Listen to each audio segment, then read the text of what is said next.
munhu anombogeza kanganiko pazuva newewe. Nai maititi. Maititi.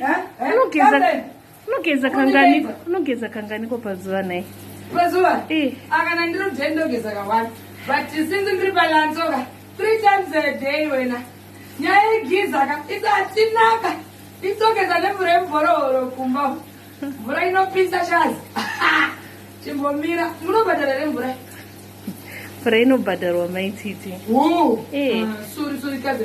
Ndakova ndezvemahara ka.